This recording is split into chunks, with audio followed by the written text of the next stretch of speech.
c'est que on peut jouer et on peut calmer l'augmentation de la dette, mais de fait, là où nous sommes à 115, là où nous étions en 2019-2020 à 100% de la dette publique, les Allemands sont 40 points en dessous. La question, c'est pas de savoir si on a mal fait en distribuant beaucoup d'argent au moment de la crise sanitaire et en adoptant quoi qu'il en coûte. Pas du tout. Je suis convaincu qu'on a bien fait. D'ailleurs, l'intensité du rebond, les chiffres du chômage traduisent l'intelligence de ce choix. Et il faut l'assumer, il faut en être fier, il faut l'expliquer. Ça a été un grand moment de solidarité et une très bonne façon. Et nous avons observé qu'en 2008, l'État n'avait pas fait suffisamment pour permettre aux entreprises de garder ses salariés. Ne laissons pas penser une seconde que mon propos sur la dette publique serait une remise en cause du quoi qu'il en coûte. Mon propos sur la dette publique, c'est que lorsque la crise est passée, et elle passe, alors il faut se poser la question de savoir si c'est un problème d'avoir une dette importante. Et ça, mesdames et messieurs, nous vivons dans un monde où il y a des gens qui pensent que ça n'est pas si grave. Il y a des détosceptiques comme il y a des climato-sceptiques.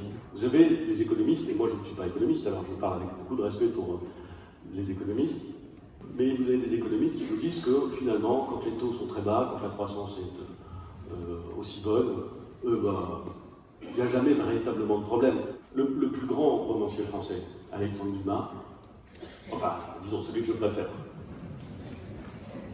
préfère, explique dans un livre qui s'appelle Le Vicomte de Bragelonne comment Louis XIV apprend, comment il règle le problème ensuite, combien il est dangereux de recevoir une somme d'un individu qui ensuite ne peut être remboursé et mine votre indépendance.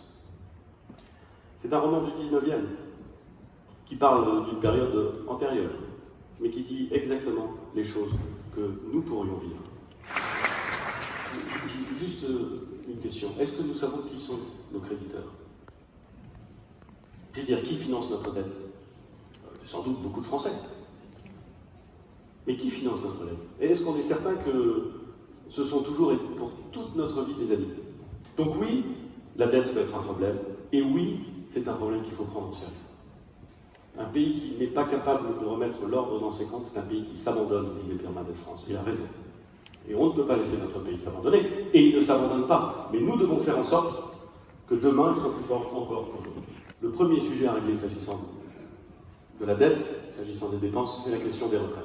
Les retraites, c'est le premier poste de dépenses publiques, de très loin, c'est environ 330 milliards d'euros par an. Il y avait 5 actifs pour un retraité en 1950, quand on a conçu le système. Il y a 2,7 actifs pour un retraité aujourd'hui. Et en 2050, il y aura 1,8 actifs pour un retraité.